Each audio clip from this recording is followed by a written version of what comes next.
অনেকেই বলে খাসির মাংস বা খাসির পায়া রান্না করলে একটা খাসি খাসি গন্ধ আসে, খেতে ভালো লাগে না।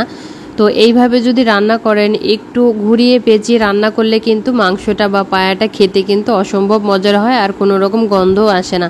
তো আমি আজকে খাসির পায়া রান্না করব। তো এখানে খাসির পায়াগুলো আমি খুব ভালোভাবে পরিষ্কার করে ধুয়ে নিয়েছি, আর একটু ছোট ছোট করে কেটে নিয়েছি। নিয়ে এখন এগুলোকে ভালো করে পানি ঝরিয়ে নিয়েছি। মশলা দিয়ে দেবো। এখানে রসুন আর পেঁয়াজ বাটা আছে, দুইটা কিন্তু সম পরিমাণে দিয়েছি।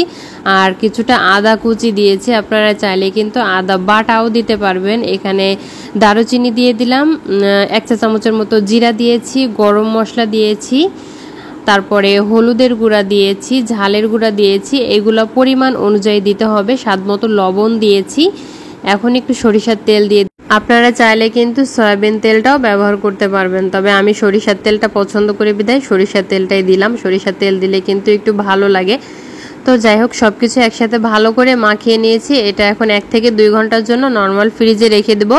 এতে করে মশলার সব সুঘ্রাণগুলো এই মাংসের ভিতরে ঢুকে যাবে, আর এই মাংসের যে একটা গন্ধটাও কিন্তু কম আসবে।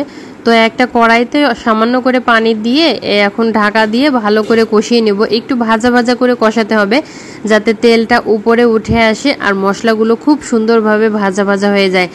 কষানো হয়ে গেলে তারপর আমি এখানে প্রেশার কুকারে দিয়ে দিয়েছি। আপনারা চাইলে কড়াইতেই কিন্তু পানি দিয়ে ভালো করে জাল করে নিতে পারেন, সেক্ষেত্রে সময়টা একটু বেশি লাগবে। তো আমি প্রেশার কুকারে দিয়ে 3 থেকে 4টার মতো শীষ দিয়ে নিলেই কিন্তু এটা খুব ভালোভাবে সিদ্ধ হয়ে যাবে, রান্নাও হয়ে যাবে। তো এই যে রান্না হয়ে গেছে, কালারটা দেখতে পাচ্ছেন কতটা সুন্দর এসেছে।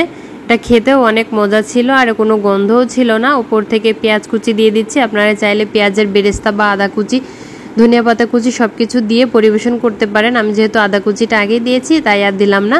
তো যাই হোক, খেতে অসম্ভব মজা হয়েছে। রেসিপিটি ভালো লাগলে অবশ্যই লাইক কমেন্টে শেয়ার করতে ভুলবেন না। আল্লাহ হাফেজ।